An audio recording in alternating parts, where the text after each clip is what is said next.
Late हुआ था, आपके भी बच्चे का हुआ था, आपका कैसे जल्दी ठीक हो गया, मेरा कैसे लेट हो रहा है। तो ये चैलेंजेस जो थेरेपी रूम के अंदर जो हम एक्सपर्ट्स जो सफ़र करते हैं, ये चैलेंजेस हम आपको बहुत ज़्यादा रिपीट नहीं करना चाहते हैं। तो इसका हम लोगों ने एक श्योर शॉर्ट सॉल्यूशन क्या निकाल दिया कि हम फेयरवेल के दिन ही तमाम जितने स्ट्रगल जो एक गार्जियन फेस करता है, जितने चैलेंजेस हम एक्सपर्ट्स फेस करते हैं, हम उसको इन अ समरी हम आपको बताते हैं, तब आपको पिक्चर क्लियर होता है कि जो फला पर्सन जो गया है उसको कितना स्ट्रगल झेलना पड़ा है। ठीक है, फिर हम बात करेंगे कृष्णा की। कृष्णा हमारे पास आया तो कृष्णा में वर्चुअल एक्सपोजर तो था, साथ साथ उसके अंदर इमोशनल डिस्टर्बेंसेस बहुत ज़्यादा थी। बच्चा छोटा था अपनी नानी के ऊपर, हर हमारे इंडिया फैमिली में ग्रैंड मदर्स पे डिपेंडेंट होते हैं, लेकिन कुछ बच्चे नानी पे ज़्यादा डिपेंडेंट रहते हैं। थोड़ी सी इनकी फैमिली सेटिंग ऐसी थी कि मदर इन लॉ का प्रेजेंस नहीं रहा, और नहीं रहा इन द सेंस कि वो थी नहीं, तो इनको अपनी मदर पे डिपेंडेंट रहना पड़ा। और जब अनफॉर्चुनेटली जब नानी की डेथ हुई तो कृष्णा उससे बहुत ज़्यादा डिस्टर्ब हुआ। बहुत ज़्यादा डिस्टर्बेंस के बाद से कृष्णा के अंदर फियरफुल एक्टिविटी बहुत ज़्यादा थी। वो इतना ज़्यादा डरता था कि कंट्रोल में आने के बाद भी स्कूल में भी हम लोगों ने ज्वाइन करा दिया। ज्वाइन कराना वो मार्च महीने से स्कूल जा रहा है, और आज हम दिसंबर में इस कंडीशन में आए हैं कि उसको फेयरवेल दे पा रहे हैं। रीज़न क्या है कि बहुत ज़्यादा डरता था कृष्णा, कांपता रहता था। थेरेपी रूम में भी आने के बाद वो जो एक बैच में 6 बच्चे 8 बच्चों का जो बैच होता था, वहाँ पर भी कृष्णा एडजस्ट नहीं कर पा रहा था। वो एडजस्टमेंट हमारे पास शुरू हुई सितंबर मंथ के एंड से। वहाँ के बाद से कृष्णा बहुत सडन एकदम बूस्टअप करके हम लोगों ने, फिर इनकी फैमिली में भी मुझे नहीं बोलना चाहिए लेकिन फैमिली में बहुत बड़ा सपोर्ट नहीं मिल पाया था, क्योंकि ये अपने जॉइंट फैमिली में रहती हैं। और मैं इस चीज़ को बहुत एग्जैगरेट करके नहीं बताऊंगी, शायद उस चीज़ को वो भी एडमिट करती हैं कि थोड़ा फादर इन लॉ से सपोर्ट नहीं मिल पाया। बहुत सारे होम टास्क ये नहीं कर पा रही थी, उनका भी बीपी हाई था, वो चिल्लाने लगते थे। होता है, ओल्ड एज प्रॉब्लम होती है, हर घर में होती है।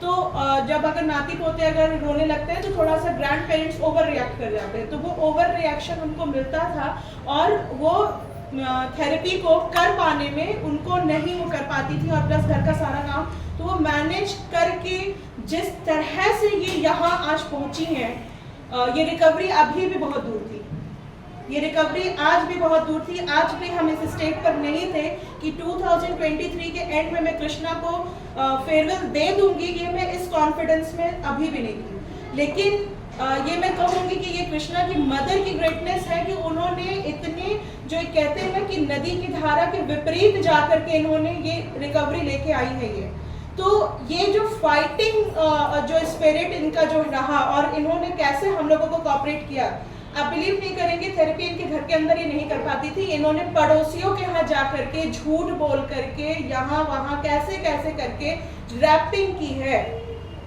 रैपिंग घर के अंदर आप लोग रैपिंग करते हैं, तब आप हमको 50 बार पूछते हैं मैम रिकवरी नहीं आ रहा, मैम मेरे बच्चे में ये नहीं आ रहा। आप हम लोगों को कितना स्ट्रगल करते हैं, लेकिन उस मदर के बारे में सोचिए जो अपने घर में रैपिंग नहीं कर पाई और उसको पड़ोसियों के यहाँ। अब आप सोच लीजिए कि किसी पर्सन के यहाँ अगर आप डेली जाते होंगे तो कितना कैसा होता होगा। पर्सन टू पर्सन चेंज किया है, दूसरे घर जा करके इन्होंने थेरेपी किया है, तब आज इस रिकवरी पे हम लोगों ने इस रिकवरी को अचीव किया है।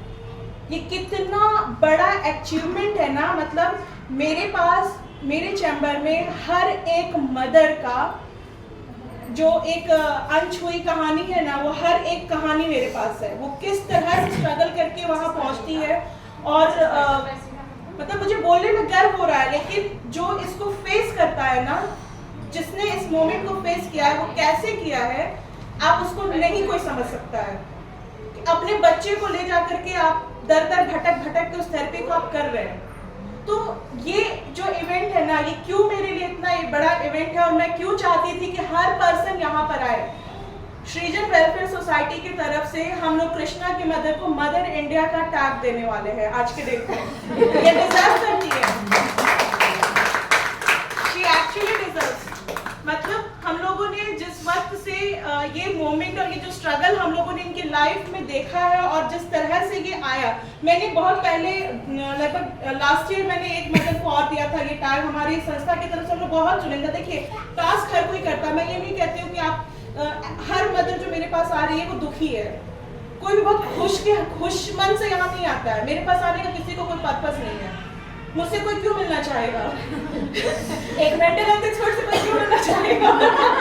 अगर कोई जरूरत ना हो तो मैं चाहती हूँ कि अगर आप मेरे पास आए हो, आप सबसे एक हार्मनी रहती है, एक रिलेशनशिप हमारा डेवलप होता है। हम डे टू डे आपको देखते हैं, आपकी भी परेशानियों को समझते हैं, आपको कैसे डील अप कराना है, हम आपको हेल्प करते हैं कि आपकी ये सिचुएशन है तो हम यहाँ से आपको हेल्प करने की कोशिश करते हैं, हर मदर को करते हैं। लेकिन जो एक बियॉन्ड बाउंड्रीज जा करके एक मदर, हर मदर अपने बच्चे से बहुत प्यार करती है, हर मदर अपने बच्चे के लिए सारी बाउंड्रीज, सारे लिमिट्स को क्रॉस करती है।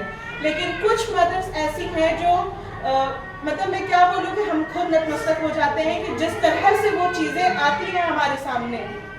ऑटिस्टिक पेशेंट को घर के अंदर मैनेज करना किसी के लिए भी इजी नहीं है। कोई भी सिंगल मदर जो यहाँ पर बैठी है, हर एक मदर मेरे लिए बहुत इम्पोर्टेंट है, हर एक मदर का एफर्ट मेरे लिए बहुत इम्पोर्टेंट है। इसको झेलना घर के अंदर, यही बहुत बड़ा चैलेंज है।